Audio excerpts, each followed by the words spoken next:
ডিলাৰে কাষ্টমাৰৰ লগত কৰা স্কেম আপোনালোকে বহুত শুনিছে, কিন্তু ডিলাৰৰ লগত স্কেম হোৱা কেতিয়াবা শুনিছেনে?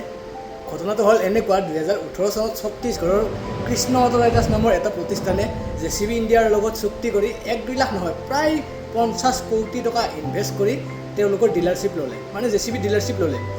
আৰু তাত লাগতিয়াল ডাঙৰ ডাঙৰ মেচিনবিলাক আনিলে, তেওঁলোকে কৰ্মচাৰীক সংস্থাপন দিলে, তেনেকৈ ডিলাৰটো ধুনীয়াকৈ চলি থাকিল। কিন্তু আচল নাটকখন আৰম্ভ হ'ল 2022 ত। কৃষ্ণ JCBয়ে জানিব দিয়া মতে তেওঁলোকক JCB কোম্পানীৰ পৰা ডাঙৰ ডাঙৰ টাৰ্গেট দিয়া আৰম্ভ কৰিলে। এনে ধৰক পাৰ্টছ বেছিকৈ বিক্ৰী কৰিব লাগিব বা ছাৰ্ভিচিং বেছিকৈ কৰাই দিব লাগিব, তেনেকুৱা বহুত ডাঙৰ ডাঙৰ টাৰ্গেট দিব আৰম্ভ কৰিলে। আৰু কেইদিনমানৰ পিছত বিনা কাৰণে তেওঁলোকৰ ডিলাৰশ্বিপটো বাতিল কৰি দিলে। কৃষ্ণ JCB ৰৈ নাথাকিল, তেওঁলোকে ছত্তীশগড় কোৰ্টৰ ওচৰত গ'ল আৰু JCB কোম্পানীৰ বিৰুদ্ধে ফ্ৰড কৰা বুলি FIR ৰুজু কৰিলে। শুনিব পোৱা মতে JCB ইণ্ডিয়াৰ জ্যেষ্ঠ বিষয়া দুজনমানক এৰেষ্ট কৰিছে আৰু এই কেছটো বৰ্তমান কোৰ্টত চলি আছে।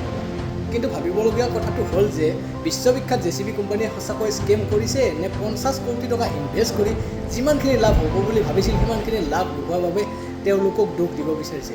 আপোনালোকে কি ভাবে? কমেণ্ট কৰি জনাব।